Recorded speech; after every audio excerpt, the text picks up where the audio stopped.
ఈ 3 కేసుల్లో common point doctor. ఇందులో ఒకరు లేడీ డాక్టర్ కూడా ఉండటం గమనార్హం. బేసిక్గా సిగరెట్, మద్యం వంటి వ్యసనాలకు లోనైన వారిని వద్దని వాదించే డాక్టర్లు ఆహారంలోనూ ఇవి తినాలి, అవి ఎక్కువ తినొద్దని చెప్పేది కూడా వీళ్ళే. అలాంటి వీళ్ళే అత్యంత ప్రమాదకరమైన మాదక ద్రవ్యాలు వాడడమేంటి? వీరికి ఇవి ఎలా అలవాటయ్యాయి? వీళ్లను ఈ దిశగా మోటివేట్ చేస్తున్నది ఎవరు? వీరేమైనా కాలేజీ స్టూడెంట్సా? క్రేజ్ కొద్ది వాడుతున్నారని అనుకోవటానికి highly matured cum educated fellows. అలాంటి డాక్టర్సే ఇలా మత్తుకు అలవాటై చిత్తవుతుంటే మరి యువతకు వీరెలాంటి సందేశం ఇస్తున్నట్లు అన్న ప్రశ్న తలెత్తుతోంది.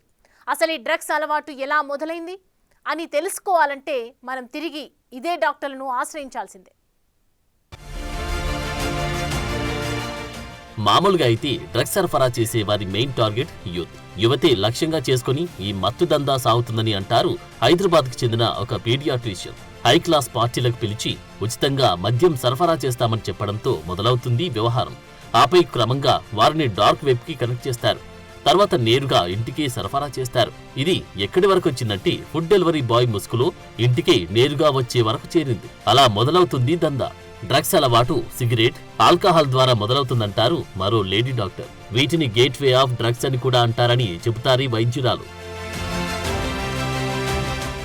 ఇంతకీ మాదక ద్రవ్యాలు తీసుకోవడం వల్ల ఏం జరుగుతుందంటే కేంద్ర నాడీ వ్యవస్థపై పనిచేసి శరీర అవయవాలతో పాటు మెదడుపై తీవ్ర ప్రభావం చూపుతుందంటారు డాక్టర్లు. వీటిలో చాలా రకాలుంటాయని చెబుతారు. International association of chief of police చెప్పిన దాన్ని బట్టి చూస్తే సిఎన్ఎస్ డిప్రెసెంట్లు, సిఎన్ఎస్ స్టిమ్యులెంట్లు, హాలుక్యూనోజెన్లు, డిస్ అసోసియేటివ్ అనస్థెటిక్స్, నార్కోటిక్ అనాల్జెసిక్స్, ఇన్హేలెంట్స్ గా వక్రీకరిస్తారు.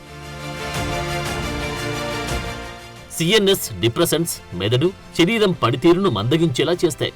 సిఎన్ఎస్ స్టిమ్యులెంట్లు గుండె కొట్టుకోవడాన్ని వేగం పెంచి రక్తపోటు పెరిగేలా చేస్తాయి.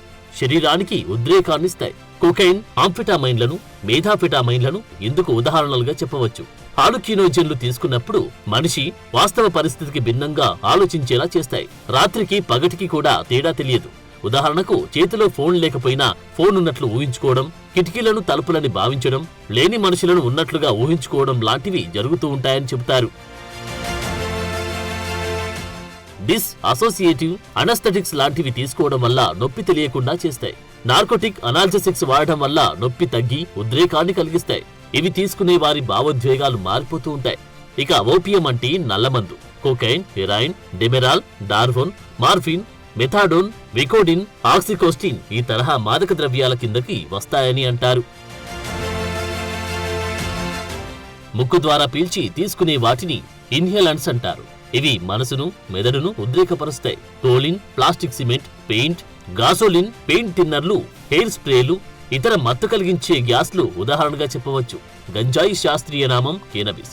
ఇందులో డెల్టా-9 టెట్రాహైడ్రో కెనాబినోల్ అనే పదార్థం ఎక్కువగా ఉంటుంది. ఒక్కసారి మాదక ద్రవ్యాలకు అలవాటు పడిన తర్వాత జీవన శైలి మారిపోయి వారు చేయాల్సిన పనులు మర్చిపోతారని అంటారు డాక్టర్లు. సాధారణంగా సిగరెట్తో కలిపి తీసుకునే కొకైన్, గంజాయి లాంటి వాటి ద్వారా ఉద్రేకానికి లోనవుతుంటారు. ఆగకుండా నవ్వడం, ఆనందపు అంచుల్లో ఉన్నట్లు ఊహించుకుంటూ ఉంటారని చెబుతారు వైద్యులు. కూల్ డ్రింక్ లో కలిపి తీసుకునే టాబ్లెట్లు కూడా ఆడ్రినాలిన్ ను ఉత్తేజపరుస్తాయి.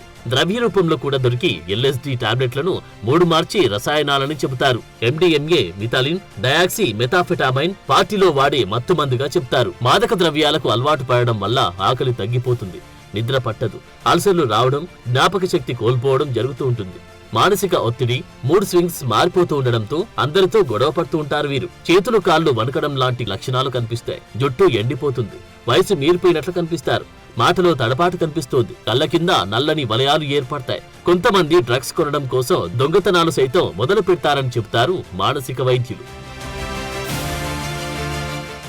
మాదక ద్రవ్యాలు తీసుకోవడం వల్ల నిజమైన ఆనందాన్ని కోల్పోవడం, వాటిని ఎలాగైనా సరే పొందడం కోసం ఎక్కువ సమయాన్ని కేటాయించడం, కోపంగా దురుసుగా వ్యవహరించడం వంటివి చేస్తుంటారు డ్రగ్స్ ఎడిక్ట్స్. మత్తు ప్రభావంలో ప్రమాదాలకు గురికావడం వంటివి కూడా జరుగుతూ ఉంటాయి. కొంతమందికి ఫిట్స్ కూడా వస్తాయని అంటారు డాక్టర్లు. మాదక ద్రవ్యాలు తీసుకునే వారికి ఆత్మహత్య చేసుకునే ముప్పు కూడా ఉంటుందని చెబుతారు. ఇంజెక్షన్ల ద్వారా డ్రగ్స్ తీసుకోవడం వల్ల HIV ముప్పు కూడా ఉందని అంటారు. గంజాయి లాంటివి తీసుకునేటప్పుడు స్కిజోపెర్నియా లాంటి తీవ్రమైన మానసిక సమస్యలు కనిపించడంతో పాటు మూడ్లో మార్పులు, మానసిక ఒత్తిడి, ఆందోళన కలుగుతాయి. ఇవి నరాలను ఉద్రేకపరిచి గుండె కొట్టుకునే వేగాన్ని పెంచుతాయి. దీనివల్ల గుండెపోటు వచ్చే అవకాశం ఉందని కూడా అంటారు డాక్టర్లు.